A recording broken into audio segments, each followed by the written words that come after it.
I grew up with an incredibly entrepreneurial, creative father who was a great investor himself.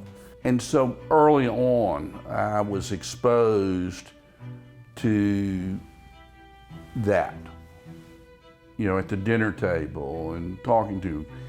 I read and studied things at a very young age that most people my age didn't study and all. And I will have to say that after graduating from Auburn, within a few years after being at my father's firm, he allowed me to do some incredible things as far as investing and managing and all that you wouldn't normally, you just wouldn't let somebody my age do. So Raymond, 2 years into his stint as CEO of the company, goes into his father's office, who is still chairman, and told his dad he wanted to sell the construction business that he had pioneered for 40, 50 years.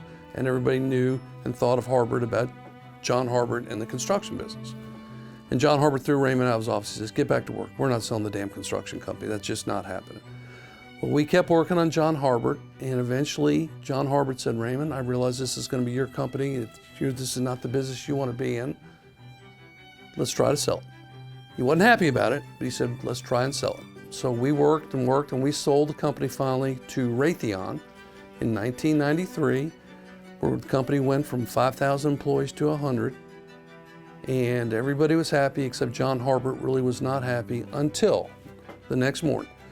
The next morning was a very nice article in the Wall Street Journal. Harbert Construction Company sells its construction business. And John Harbert's phone rings, and it's Red Blunt, who John Harbert had competed with for 50 years from Blunt Construction. Red was Postmaster General. Red was a very successful guy and a tough guy.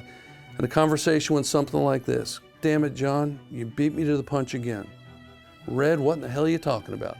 "John, I just read you sold your construction business. I've been trying to sell mine for 3 years.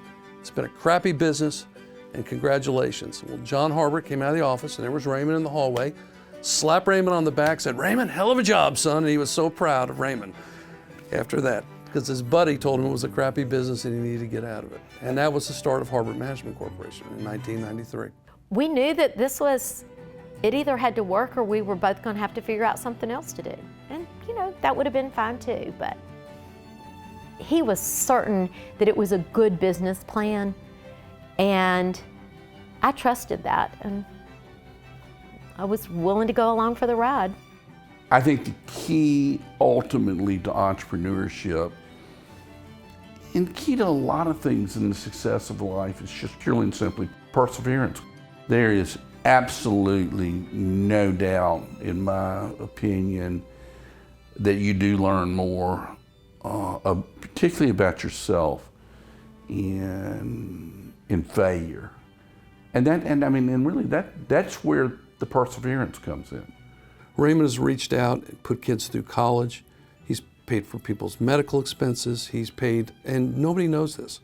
Nobody knows these little benefits that Raymond does and how supportive he is. Think about how powerful it is to be able to participate, to contribute, to getting another individual, another person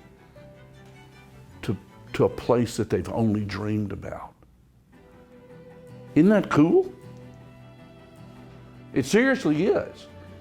And when you see it happen, which I've seen it happen a lot, it is just stunningly rewarding.